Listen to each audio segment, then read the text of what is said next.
74 years ago in 1949. A track steeped in history is the perfect place to mark another chapter in the history of MotoGP. Let's get this party started. It's time to race in MotoGP.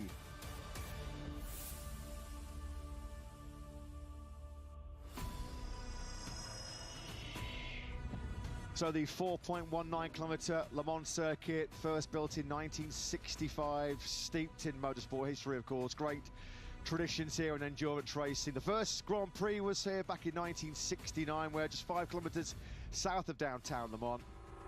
It's very stop and go in nature. This circuit favours hard braking and hard acceleration. Jorge Martin was the winner of the sprint yesterday, and Enea Bastianini making this crucial move in what was a dramatic battle between the two top Ducati men here in Le Mans 1 year ago. Coming up next then in MotoGP, can Pecco Bagnaia increase his World Championship lead from pole position?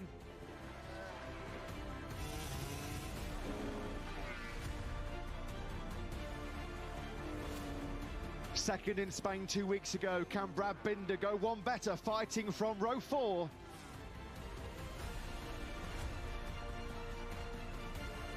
It's 576 days since Marc Marquez's last win. Will he be back on the top step of the podium from second?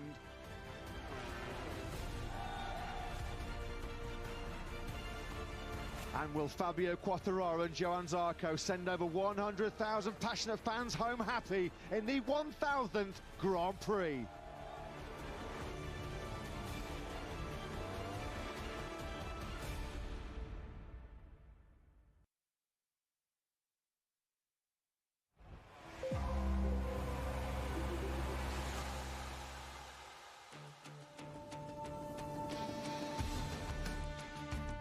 Welcome back and good afternoon to a very special French Grand Prix here at the legendary Bugatti circuit in Le Mans, round 5 of this year's MotoGP World Championship, and it is a special one.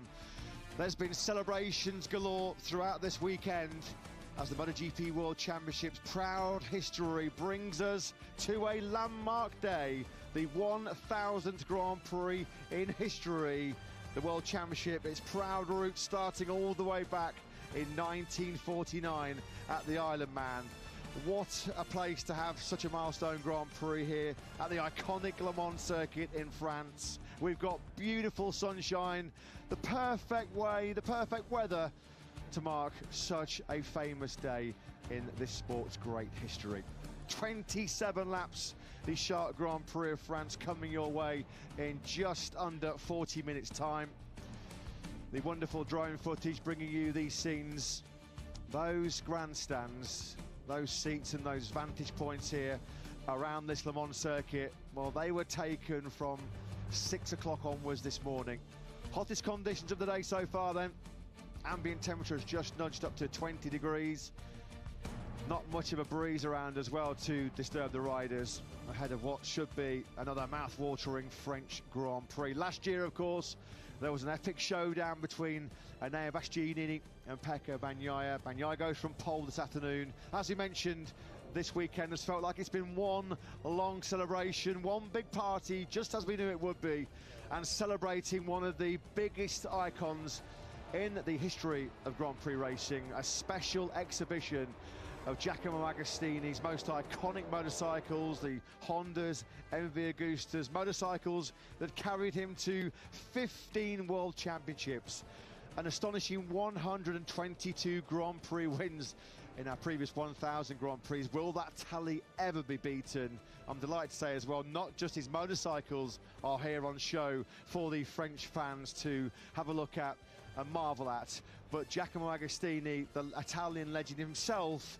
is here enjoying this very special atmosphere, and he gets a special treat at the end of what's going to be, we hope, a very special Grand Prix, because Ago will wave the checkered flag at the end of this 27-lap race to our race winner. Will he be doing it to an Italian or a Ducati rider? Pecco Bagnaia, as I mentioned, goes from pole third in yesterday's sprint to increase his World Championship lead to 23 points over the informed Brad Binder, who's had 3 podiums in a row now across the sprints in Jerez and in Le Mans, second to Bagnaia in the Spanish Grand Prix 2 weeks ago. Having the absolute pleasure, honour and privilege to talk you through this 1000th Grand Prix. It's Matt Burt and Lewis Sotheby in the commentary box, Simon Crafar down in pit lane as we get set for the hottest part of the weekend, and we hope the hottest action of race day here in Le Mans. And of course, the braking information is going to be highly important because there are a number of big stops on the first part of this Le Mans circuit. It is one of the harder circuits in terms of braking effort. The 340mm discs, which bring high mass, extreme cooling, because they will certainly send the temperatures through the roof. The hard braking stops into the Dunlop chicane, into the Museum corner, into the La Chapelle as well at the end of the back straight. Plenty of overtaking hotspots and plenty of ingredients for what should be a thrilling Grand Prix to mark this historic occasion. We had the starter yesterday with the Tissot sprint won by Jorge Martin, who will triumph though over 27 laps over the full race distance this afternoon. It is clear who the 110,000 plus capacity crowd have come to see today. They want a French victory from either Johann Zarco or Fabio Quartararo. We'll remember the 1000th Grand Prix for a long time, and we'll certainly remember it for many, many years to come if there's a French winner today, because they have got it all to do from low down on the grid. Yeah, Fabio Quartararo's qualifying woes continued on Saturday morning, down in 13th place on the grid, and then this crash out of the lower point scoring places in yesterday's 13-lap sprint, losing the front, pushing to the absolute limit and beyond on the ragged edge, he says. There he goes, Quartararo out of the sprint yesterday. No points on offer so far in his home Grand Prix, adding to his current woes. He's admitted himself, a personal admission, a tough one to admit as well, I'd imagine, for Quartararo. Right now, this crash compounding his misery, and this crash is the reason why he says at the moment he's going through, without any question, the toughest period of his MotoGP career. He's certainly not lacking support here this weekend. There has been thousands of French flags emblazoned with the number 20, emblazoned with Johann Zarco's number 5, but with Quartararo 13th on the grid, Zarco 9th. It's going to take something very, very special to all of them to win today. Now then, we're not just celebrating the 1000th Grand Prix here in Le Mans, because there's been some special celebrations taking place all around the world, including in India, over in New Delhi. Absolutely awesome scenes. A special parade over in India. They're celebrating MotoGP, and hopefully, of course, we are going to experience MotoGP at a new venue, the Bud International Circuit. A date for your diaries, September the 24th. That just whets our appetite, doesn't it, to get to Indy for the very first time, as MotoGP continues to break new ground in its 1000th Grand Prix. Indian fans already expectant and full of anticipation as they await their heroes later this season. Love to see that. Fantastic. Well, Le Mans is laying down the gauntlet this weekend for how raucous and how excited and energetic a crowd can be for a Grand Prix. It looks as if our fans in India are ready to answer that challenge later in the year. We look forward to heading there for the first Indian Grand Prix. Fabio Quartararo's immediate thoughts, though: can he bring some smiles to not only his own face, but to 110,000 in the grandstands? He's only scored 1 point in the sprint so far, but this is the main event. This is the Sunday Grand Prix. Of course, his one podium of this season so far did come in Austin on the Sunday afternoon from his only front 3-row qualifying of the season. He went from 7th to 3rd. When he has engaged with his many, many fans this weekend, they have brought a smile to Fabio Quartararo's face. Those smiles have been in pretty short supply in 2023. But when he hears the incredible support, when he goes to the grid and when he goes off the line, that is sure to inspire the 2021 World Champion. And don't go anywhere, folks, because it's always one of the most special moments of the season. The rousing rendition of La Marseillaise will ring out around this legendary Le Mans circuit. Fans, young and old, enjoying this very special occasion. This great championship started back in 1949. It was 1954, 69 long years ago since there was a French winner in the Premier Class. Pierre Monneray was the last to do it. Can Quartararo and Zarco send the home fans into raptures? We just saw there a quick glimpse then of Ducati star Pecco Bagnaia. He'll feel like he's got a bit of a score to settle with this Le Mans track after his double blunder on lap 21 last year when he made the initial mistake at Garage Fair, let Bastianini through. 5 corners later, he crashed out of second place. And we knew he was going to be back with a bang. He certainly didn't disappoint us, did he? Marc Marquez, a great fight for the podium in the sprint yesterday. He starts from second on the grid. This was some of the nail-biting, edge-of-the-seat action that the 93 treated us to yesterday. It got pretty close at times, didn't it, with number 1 Pecco Bagnaia. Brad Binder was also involved in some pretty close calls, but that's what we love. Those two, they buried the hatchet afterwards. They said that's just normal racing. Bagnaia just admitting there that he flung out the left arm because it was just heat of the moment, adrenaline stuff when you get hit by a rider coming through. Nothing really in it. They just said it's normal racing, the racing that we want to see, the racing the fans crave to see. Pecco Bagnaia, though, will be hoping that he's got something more for Brad Binder and Jorge Martin in the 4-length race this afternoon. Speaking of Martin, Lewis, his first sprint win and a long overdue first visit back to the top step of the podium for Jorge Martin, because he's had to wait a while, and you feel like that was a big release for him yesterday. A big moment. First win of any kind since the Styrian Grand Prix of 2021, his sole Grand Prix victory in the Premier Class. We did think at the start of the year when this new format was introduced that the Tissot sprint would suit Jorge Martin and his characteristics down to the ground. A good start was important, of course, as he gained a couple of places very early on that inside line into turn 1. What was crucial, really, for Martin in the sprint yesterday was at that point in the sprint when Bagnaia was encountering some problems, some lacks of confidence with his front tyre. Martin was able to pull around a 1.5 seconds of advantage, which by the time Brad Binder moved up into second place, Martin was already way up the road and able to manage that gap to the end of the race. So a first sprint win of the season for Jorge Martin. This was him coming out of the Recordement to take the checkered flag. Can he convert that? Can he do the Le Mans double and take the victory over 27 laps today? He goes from the middle of row 2. That's the perfect way to celebrate your first win in a MotoGP sprint. The Prima Pramac Racing team, they certainly revelled in that one. As mentioned, can he make it the double then? Such huge expectations with their armada of Ducati riders. Bagnaia going from pole, the confidence-boosting, morale-boosting sprint win yesterday for Jorge Martin. Let's get some pre-race thoughts of Ducati Corsa Sporting Director Paolo Ciabatti, I'm delighted to say, is down with Simon. Down to you, Dave.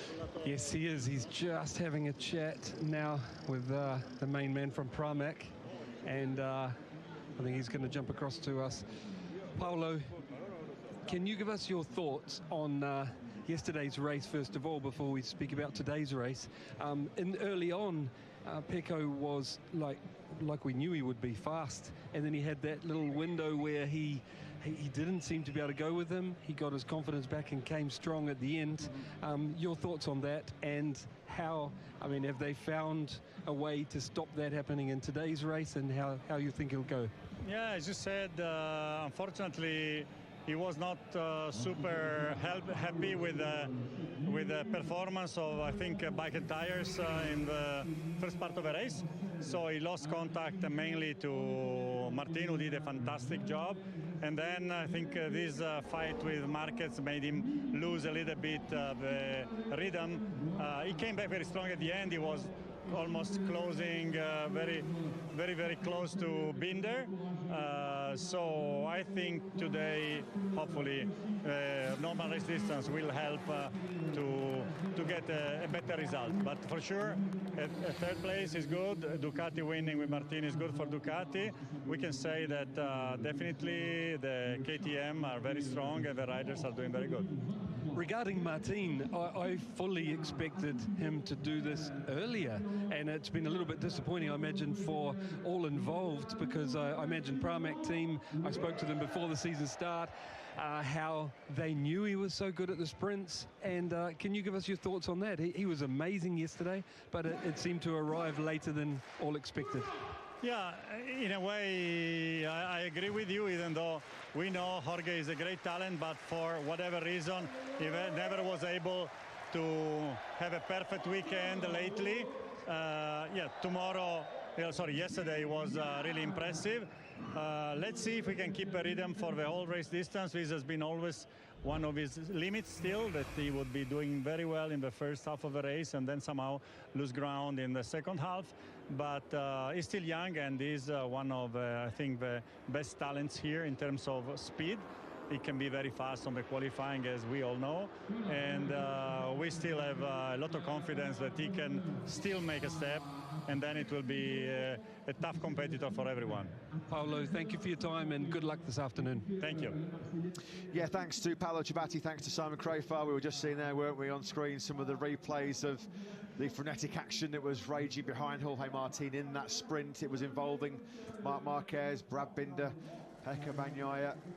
They all certainly came into the post-race celebrations with big smiles on their faces. I think they love that close combat. Aleix Espargaro did a pretty good job yesterday, didn't he? After starting 11th, he'll start, of course, 11th for the main Grand Prix today. A bit battered and bruised, some heavy abrasions across all of his body. He's got a couple of punch wounds in his left arm as well after that super scary 300-kilometre-an-hour get-off in the first corner.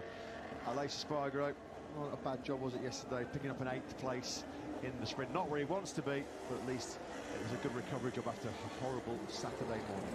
He's yet to finish higher than 5th on a Sunday afternoon so far this year. Yet to finish on the podium in either a sprint or a Sunday Grand Prix so far this season. Of course, it was this stage of last year where Aleix Espargaro couldn't do anything but finish on the podium. Podium here last year behind the eventual winner, Enea Bastianini and Jack Miller. But Aprilia not able to necessarily get the grip position, and when they got the grip position in Jerez, they couldn't get off the start line either relative to the KTMs. So Aleix Espargaro goes from 11th on the grid. His teammate Maverick Vinales, who had his own qualifying problems, he goes from the back of the second row in 6th. Again, more wonderful, unique shots being captured by our drone cameras there. Makes you think, doesn't it, when you see the modern technology, the modern bikes, and how we're able to bring you the coverage now of MotoGP, how things are so different to what it must have been like in that very first Grand Prix over on the Isle of Man in 1949. Can you imagine telling the starters on that day that there'll be cameras flying over the riders' heads as they leave pit lane?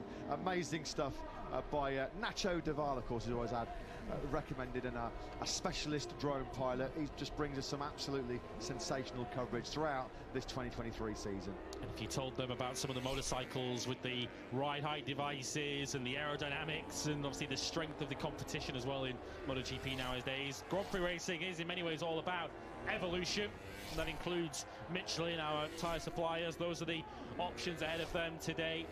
The 3 options on the front and the 2 options on the rear. The 2 compounds brought for the rear tyres here, the soft and medium asymmetric rear options. The right-hand side of the tyre is the hardest part of the tyre. Look at that attendance. Nearly 280,000 fans have packed themselves through the gates here at Le Mans, the biggest MotoGP attendance ever on the historic weekend of the 1000 Grand Prix. The biggest attended sporting event in France this year.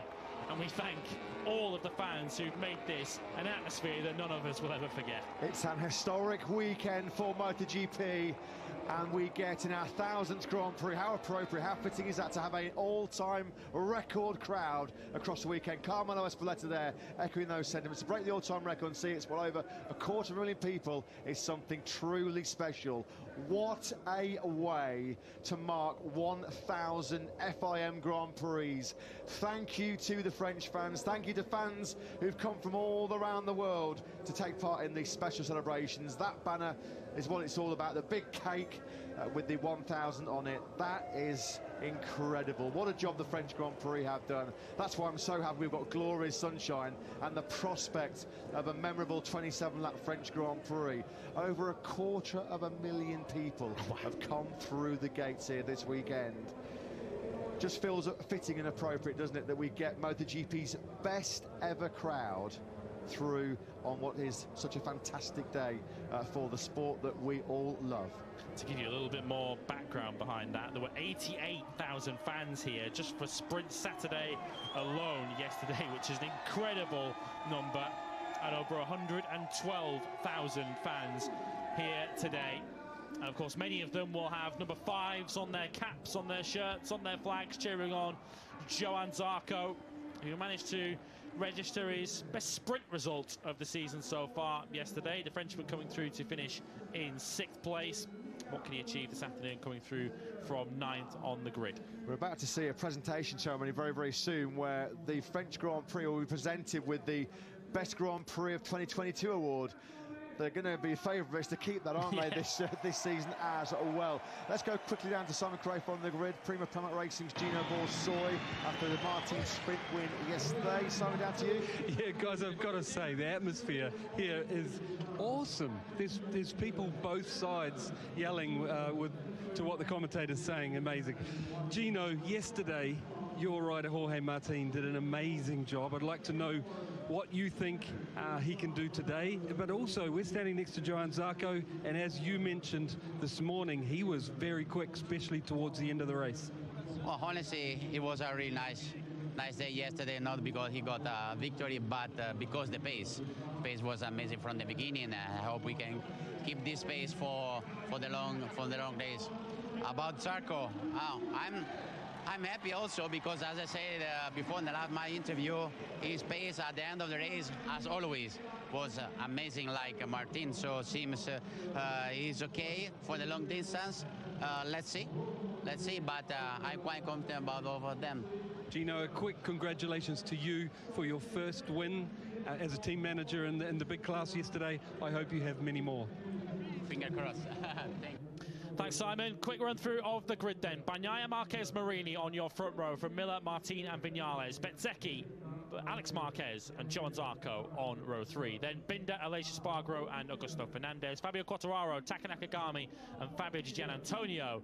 They are together on row 5. Joan Mir, Frankie Morbidelli and Alex Rins share row 6. Danilo Petrucci, Lorenzo Savadori and Jonas Folger start at the back of the grid on row 7. Along with the names, of course, the initial tyre information. Everybody, by the looks of it, going for that softer rear tyre to start that Grand Prix. A little bit more variance on their front tyre options. Of course, when the final decisions are made, when they eventually set off on the grid for the warm-up lap, we will give you full information as to what their starting tyres are. Of course, it was a key talking point in the sprint yesterday. A number of the KTMs went for that medium front tyre. It didn't exactly have universal positive results for them. It did for Brad Binder, but not for many of the other KTMs on the grid. There aren't many better starters in MotoGP right now, and that man we're just looking at there, are there? The South African superstar, 27-year-old Brad Binder. This is what it's all about then. The journey through 74 years of MotoGP history. The evolution of the fastest and most exotic motorcycles ever built, all the way to the present day, from 1949 to 2023. Just get that feeling, don't you, with a record crowd, the atmosphere here, the weather, that we're about to witness something very, very special here in this French Grand Prix in Le Mans. Can this man deliver something special from the back of that third row? Johann Zarco, his first ever MotoGP podium was here back in 2017. He was also on pole here in 2018. Unfortunately crashed out of that race. There is downtown Le Mans then, a population of just over 140,000. As you mentioned, a place that is steeped in motorsport history. The remnants of a former Roman warlord visible in the old town. I've actually been there this weekend. It's not just a circuit steeped in history, but a town that's steeped in history as well. I couldn't believe it as well. I couldn't believe this stat as well. It's twinned with Bolton, a place in Lancashire in northern England. A little factoid there. Here you go then. This is a special presentation. In the middle of your picture there, getting a warm embrace from Carmelo Espeleta on your left, the Dorna CEO, is Le Mans promoter Claude Michy, who single-handedly, with a great team behind him, has made this French Grand Prix the envy of the world. What a job he's done at promoting this race. Hervé Poncharal there, a big smile. Those three men have done so much to transform the fortunes of the French Grand Prix. There is the presentation then. Le Mans awarded the best GP of 2022. Congratulations to Claude Michy and all of his team, because this is now a must-attend event almost, Lewis. If you've got a bucket list, there's a Grand Prix you want to come to, make sure at some point in the future you find your way to getting a ticket for the Charter Grand Prix of France, because you will not be disappointed. In terms of pure motorsport, Le Mans is already a destination venue, of course, with its 24-hour pass, but the MotoGP race, the Grand Prix of France, is already becoming one of the destination events on the calendar. All the way back on Thursday afternoon, the pit lane was absolutely chock-a-block with spectators watching and trying to get a glimpse of their heroes in pit lane, including world champion here on screen, Pecco Bagnaia. And of course, right the way from Friday through to today, we've had bumper crowds, incredible atmospheres, and it's all building to this crescendo Sunday afternoon at Le Mans, the French Grand Prix, in front of a sellout. Fair to say that if you're on those campsites, you've probably not had too much sleep. No. Sleep deprived over the course of the weekend, but hey-ho, all worth it for the unique experience, isn't it, to be here for the 1000th Grand Prix. Marco Bezzecchi, 7th, slipping down now to 3rd in the World Championship, having missed out in the sprint yesterday. He's now behind Pecco Bagnaia and Brad Binder in the championship standings. He was the early pacer, wasn't he, of course, after his breakthrough first win in Argentina. Fans young and old soaking up the atmosphere. Of course, many of them idolising Fabio Quartararo. 15 minutes time. I'm getting quite anxious here. I've got sweaty palms in the commentary box. I can barely watch this. Get across quick, please. It's not good for my heart rate at my age. Well, the gentleman on the right's got the whole shot at the moment. He's got about a 1 second lead, although he looks as if he's sort of been stopped in his tracks a little bit. But this is the first race. Who's going to win this one? Who's going to win the tightrope walker sprint? T-Cell will be sponsoring this next year, won't they? Absolutely brilliant. These are the reasons why we love the French Grand Prix. These amazing shots are exactly why the fans can't wait to find out when the date is for French Grand Prix. This is the show, the spectacle that Claude Michy and his team put on. You've got to have some trust in the people that put up those ropes, haven't you? The fans are loving it. And, of course, we've still got to come the national anthem, which is always a special moment, the Marseillaise.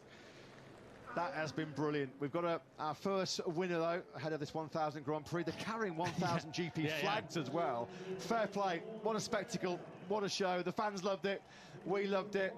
I don't have that kind of balance on concrete, let alone on a tightrope. Awesome. That is awesome. A very, very different way to continue the build-up to this historic race here. No wonder they're getting a rapturous round of applause. Love that. Absolutely brilliant. Now then, back to reality, back down onto the ground as well, back on terra firma. I'm delighted to say Simon Crafart is with Red Bull KTM factory racing boss Pit Barr. They are having a fantastic 2023. Can Brad Binder make it a double podium in the last 2 races? We'll find out, because Simon is with Pit now. I am. We're standing right next to Brad's bike and Pit. Tell us, first of all, the advances KTM have made this year have surprised everyone, really good, but also the level that your riders are putting in is also surprised everyone, including the other riders on the grid. Give us your thoughts going into this one. Well, I think we are in a great moment of the project that, like, both of these guys believe 100% in the bike. We could deliver them some small candies which made their life maybe better. They have confidence. Now you can see the full strength of the rider, because only a confident rider is bringing his maximum performance. And I feel both are ready to do it, to show us, and they did in Jerez, and Brad did another fantastic race yesterday. Just his starting position makes me again a little bit nervous. We know what we can do at the start from first and second row. We have seen that last week, but he needs to show his Brad Binder special thing again in the first lap today. But well, we just enjoy the moment. I feel the package is great, the team is great, the atmosphere is cool, and based on positive vibes you can bring results. So let's hope we have a good day. Thanks, Pit, and best of luck this afternoon. Thank you. Thanks, Simon. Thanks to Pit Barra. These are times to enjoy and savour, aren't they, for the factory KTM team, the Saint-Julien Cathedral. Bit of a Sunday market going on down there by the looks of it as well. Some bargains to be had. These people, though, aren't interested in Sunday markets. They're interested in Sunday race days, spectacular shows in MotoGP. What an atmosphere it is here. You can feed off it. You can feel it here just in the commentary box. Imagine what it's like there down on the grid. Let's just quickly pop down to Simon before we have the Le Marseillaise ring out. Simon, down to you. Yeah, just something quick before we go to the national anthem, and then I'll get back on to some more interviews. But something I'm really curious to see, keep an eye out, is how many riders go for the hard front tyre. And I know they wouldn't give it away before coming to the grid. Yesterday, many that run the medium complained, you know, of locking and not. Jack fell, a couple of others had bad experiences. So I think they're either going to go soft or leap all the way to the hard. I'm really curious who's going to do that. Yeah, when we were running through the grid earlier on, Simon, absolutely could not agree more. I just spotted when they came to the grid, this was initial time information, that could change. Maverick Vinales, Brad Binder and Aleix Espargaro, who ran the hard in the sprint yesterday, they came to the grid at least with the hard front. Taka Nakagami and Fabio Quartararo, I spotted, had gone harder from the soft to the medium. Everybody else was on the soft combination, but myself and Lewis are going to be keeping a very close eye on that. But initially, it was Vinales, Binder and Aleix Espargaro on the hard front. He's enjoying the party, isn't he? He's getting the fans whipped up into a frenzy. I've got to say as well, credit to the local circuit announcer here in France, because for years he does a phenomenal job of creating this energy, creating this feel-good vibe here in Le Mans. Those fans, they were up very, very early this morning to secure their vantage point for this 27-lap shot Grand Prix of France. And it has been, and I hope it's been worth the wait, because we are now just, what, 10 minutes or so away from the start of the French Grand Prix, the 1000th Grand Prix 2023. Very, very shortly as well, La Marseillaise will ring out. Special proud moments of Fabio Quartararo and Johann Zarco. We will stay quiet and let you enjoy this unique moment on our World Championship calendar.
Got goosebumps. The hairs on the back of my neck are standing up. What a rendition that was of La Marseillaise. Vive la France! Special moments of Fabio Quartararo and Johann Zarco ahead of their home Grand Prix. They've been here, done it and got the T-shirt before, but never in this kind of electric atmosphere. MotoGP's all-time record crowd then, as the dignitaries start to clear away. Hervé Poncharal, Tech 3 KTM boss, and Carmelo Espeleta, the Dorna CEO, who's contributed so much to the previous 999 Grand Prix here. Before this 27-lap race gets underway, no French riders, everyone in the Premier class at Le Mans. Can that change here today? Lynn Jarvis, factory Yamaha boss. Can Fabio Quartararo fight his way through from 13th place? Let's find out from Lynn, who's been signing on the grid. He is. Lynn, it feels like a difficult moment of the project that you're the boss of at the moment, but I watched closely as always, and I saw that you're still experimenting with setup. I saw Fabio ran a shorter bike yesterday. It looks like it's changed slightly again today. He seemed fast in the race. If he gets the start, has he got the pace to go with him? Well, I mean, huge crowd here, big noise. I think it's pretty tough to think about the podium when you start this far back on, P13. So our biggest handicap at the moment is we're still unable to get there, get straight through into Q2. So and that gives us a handicap before we start every race. His race pace is pretty good. He was running good in the race yesterday, but as he said, you're on the limit everywhere, so it's very easy to make a mistake. So I think if he can get a good start, get through turn 2 and 3 safely, he could have a good race, but maybe realistically, max P5, I think, you know, that's my hope. I want to wish you the best of luck for Fabio's home race. Thanks very much. Thank you. So a good start essential for Fabio Quartararo. So difficult, I'd imagine, for him to try and keep his emotions under control when he listens to that noise either side of him. Marc Marquez looks firmly in the zone, doesn't he? Looking to take his first MotoGP victory since the 2021 Emilia-Romagna Grand Prix. That was 567 days ago. Marc Marquez goes from the middle of the front row of the grid, of course. All of his points in 2023 so far have come in the Saturday sprint in Portimao and yesterday here at Le Mans. His only Sunday appearance in 2023 did not go particularly well, did it, of course? Marc Marquez, of course, involved in that multiple rider crash. Very quickly, before we get underway, let's head back down to the grid and hear from Simon Craver, who's with Michelin Motorsports two-wheel director Piero Taramasso. Piero, I'm really interested to hear what you think riders are going to choose, especially front tyre-wise. Yes, the front tire is the main let's say, issue. The temperature is close to yesterday, so no many change. Many riders with a soft front, mainly the Ducati, let's say. Some they will try the hard on the front. The Aprilia yesterday try Aleix. I think Maverick and maybe Salvador they will try the hard. And for Yamaha, some Honda will be medium. So we will see all the three front specification on the track. Thank you. Okay, you're welcome. Thanks, Simon. Thanks, Piero Taramasso. That just adds to the intrigue and the potential drama, doesn't it, with a real mixed choice in terms of those front tyres. We know that, or it looked like Vinales, Brad Binder and Aleix Espargaro certainly were going to take the punt on the hard front. The only man that's run a hard front tyre any stage pre-today was Aleix Espargaro in that 13-lap sprint yesterday, so I'm not surprised to see him go for it. Key decisions to be made, aren't they, coming onto this grid? Key decision awaiting Jack Miller, who admitted he probably made a mistake yesterday with his tyre choice. It's the best ever KTM qualifying here at Le Mans. 4th position. Jack Miller looked on Friday as if he was going to do even better than that. A costly crash for him in the sprint yesterday, going down out of 3rd place on lap 2. But Jack Miller is firmly in the conversation for potential race victory this afternoon. His last 2 visits to the French Grand Prix in Le Mans have yielded a 1st and a 2nd place. Well, they're pledging their allegiance, aren't they, to Yamaha and Fabio Quartararo. Wonderful home race helmet design from the 2021 world champion. It certainly has been a season to forget so far for the 24-year-old. Can he turn the corner? Can he transform his flagging fortunes here this afternoon in France? The BMW safety car powers away from the head of the grid. 5 minutes away then from one of the biggest races in Grand Prix history, as we mark the 1000th Grand Prix in our history. I think 900 was in Motorland Aragon 6 years ago rather, back in 2016. So then your front row of the grid for the Chartres Grand Prix of France in 2023. Luca Marini on the Muni VR46 Racing Team Ducati. Marc Marquez looking for a first win in 567 days since the Emilia-Romagna race back in 2021. And for the 13th time in MotoGP, Pecco Bagnaia starts from pole position as we get set for a historic French Grand Prix.